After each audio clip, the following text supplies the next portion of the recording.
I'm Justin Ciavolella with sports. Penn State basketball returns to the court tomorrow after the Lions' huge return-to-rec upset win.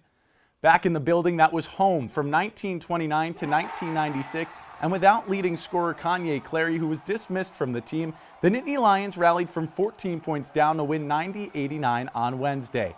A last-second shot from Illinois failed, and fans rushed the court for the second time this season.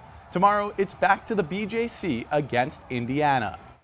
The Lady Lions will look to snap a losing streak when they travel to Purdue next week after their return to rec didn't end in their favor. Injury-riddled Penn State fell behind early to number 2 Ohio State inside their old home last night and couldn't overcome the deficit. The Buckeyes won 82-69.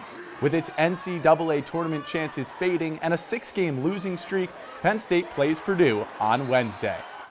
Now across campus, it's a big weekend at Pagula Ice Arena for Penn State hockey. The men's team will play their final home series of the season tonight and tomorrow against number 6 Wisconsin. Game 1 is tonight at 7, and the women's team is playing in the College Hockey America tournament in a best-of-3 series beginning this afternoon. Now, Penn State field hockey star Sophia Gladio will join the women's national team for Olympic training. She and 3 other college field hockey players will join the team in June, shortly before the Paris Olympics. The senior is a 4-time All-American, Big Ten Player of the Year, and is the reigning Penn State Female Athlete of the Year. A former Penn State athlete is using her talents to give back, both at the university and also on the other side of the world. Sam Kirk has the story. Now that fun is over, Sikelski will start preparing for another season with the Titans. And now to the virtual world. A teaser trailer for EA Sports College Football 25 is out, featuring Penn State's Nittany Lion mascot. This is the first NCAA video game release after a 10-year wait for college football fans. Penn State has been providing reference assets like the Nittany Lion mascot to EA Sports for the game. A statement from Penn State's Director of Licensing and Visual Identity says fans will be very excited with what's to come this summer when EA Sports College Football returns. Well, thanks, Mike. It was an exciting morning inside of Holuba Hall, and testing is still underway as Penn State players are putting their skills to the test in front of NFL personnel, including team scouts and team front office members. But as they focus on their NFL futures, head coach James Franklin was more focused on the future of his team earlier this week. When Penn State took the practice field this week for the first time this year, it resembled just a shell of last season. The Nittany Lions replaced all 3 coordinators, and as the new ones, Andy Kotelnicki, Tom Allen, and Justin Lustig, adjust to their new roles, Coach James Franklin is preaching a team-first mantra. What is in Penn State's best interest? What is in our players' best interest? Not what you were comfortable doing at Indiana, not what you were comfortable doing at Kansas, not what you were comfortable doing at Vanderbilt, and also not what we were comfortable doing. What is best? Kotelnicki has to find what's best for the offense led by quarterback Drew Aller, who had one of the nation's best touchdown-to-interception ratios at 25-2. Franklin believes Kotelnicki's refined scheme can help Aller take the next step, but notes Aller has his own work to do. I think for him and for all of us, I think it's consistency, doing it week in and week out against all competition, and being able to play that way, the way we need him to play and the way he wants to play week in and week out. But as we also know, that's not just Drew. It won't just be Aller, as the Nittany Lions roster currently sits at 125 players. A problem that Franklin says will generate competition and quality from top to bottom. I think one of the things that jumps out right away is just our depth. Our depth, we're bigger and stronger and have more competition across positions than I think we've had in the past. Just the number on our roster is greater than it's been in the past. The roster is far from decided, as Tuesday was the first of 15 chances this spring for the Nittany Lions to see who fits where on this year's roster. The final chance is the Blue-White game on April 13th. 12 days after the Blue-White game, the players who were testing this morning will have the opportunity to hear their names called when the NFL draft begins in Detroit, Michigan on April 25th. Reporting for the Center County Report, I'm Justin Ciavolella. Now back to the studio. Our game of the week takes us to Mansion Park, where it was number 1 versus number 2, 9-2 Penn Cambria taking on undefeated Central. Penn Cambria defeated Tyrone last week to get to this stage, while Central had last week off.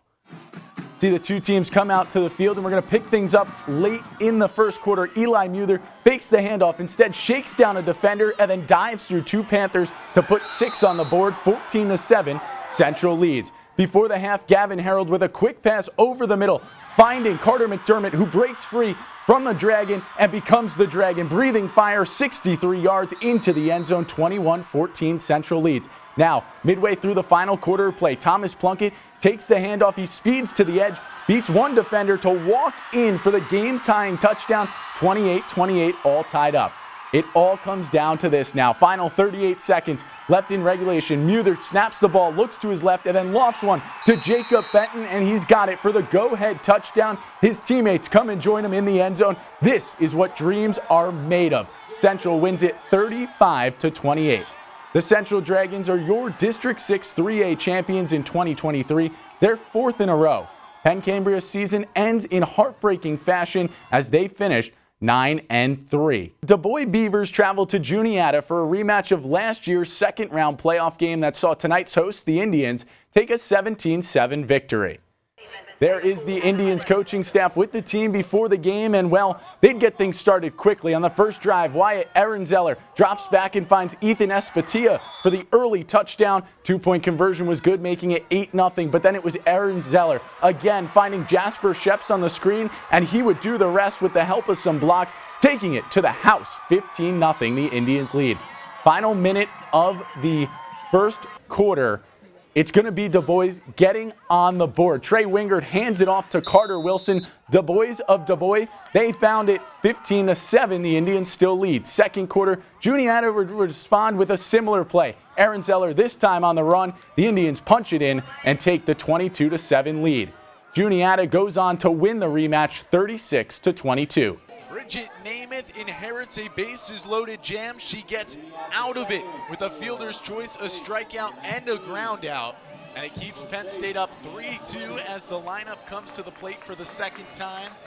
And it's facing Brianna Copeland as both teams have gone back to their starters from yesterday. First pitch here to Gianna Paletti is in there for a strike on the outer half of the plate. That really was an important sequence of events for Penn State to keep their lead, and they did a good job just chipping away one at a time, especially with their pitching change. Paletti with a 2-for-2 game yesterday, including the single that went down as the game-winning hit as she swings and misses at the next offering from Copeland.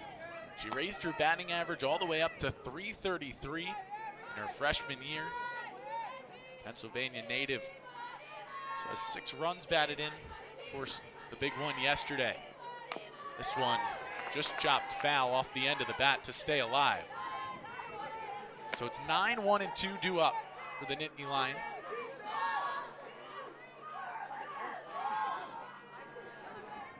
Letty looking to work as that almost second leadoff hitter. Copeland, you want to retire the 9-hole hitter, and she does just that. First strikeout of the contest for Brianna Copeland. And Paletti set down and back to the dugout. First strikeout for Copeland, first strikeout for Indiana, too. And Copeland replaced Kleiman after Penn State put 3 across the board last inning. And now Caitlin Morrison, who started that inning with a double into right center field, is back up, and she takes the first pitch for a ball.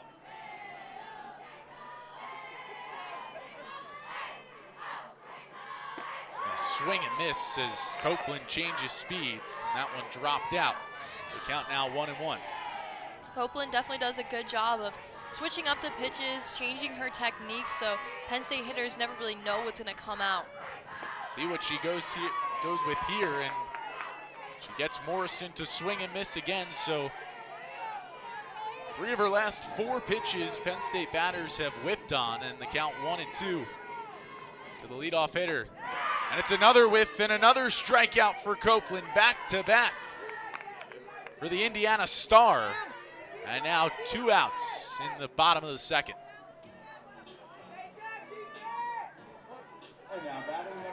throws the ladder on that one.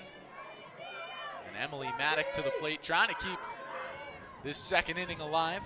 She had the sacrifice bunt that put Morrison in scoring, or into at third base, pardon me there. And Maddock, who was active in the field in the top of the inning, is in a 1-0 count here.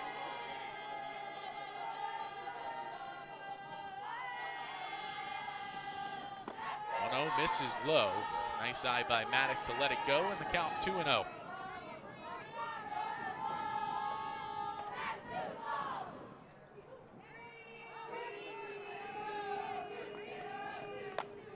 Popped up and over our heads in the press box, and the count goes to 2-1. Talk about Maddock, came into the day, still has a batting average of .341, 8 runs batted in. You talk about what she was able to do last year in her junior season, batting .439 with a .491 on base percentage, as Copeland has her well out in front of that pitch, and the count evens up at 2-2. Copeland certainly is steadying Indiana, making sure that they know it's just the bottom of the second. There's still plenty of game left to play, and they have to settle down if they want to stay in this one. She misses there with that pitch, so the count goes full. There are two players in this matchup in Copeland and Maddock who lead their teams, as this one is pulled well foul. Nice job turning on that ball by Maddock. So the count will remain full. There were 2 outs in the bottom of the second. Penn State clinging to a 1-run lead. The 3-2 just fouled off the end of the bat, and a nice battle between Maddock and Copeland brewing. Maddock doing a good job of staying in there, seeing the pitches well, and getting the bat on the ball even if it's not fair. Copeland already up to 22 pitches in just her 4th batter, as this one hit the other way, and a snag at third base by Alex Cooper will retire the side. Copeland goes 1, 2, 3, and through 2, it's still 3-2. Penn State leads as we step aside here on Big Ten Plus.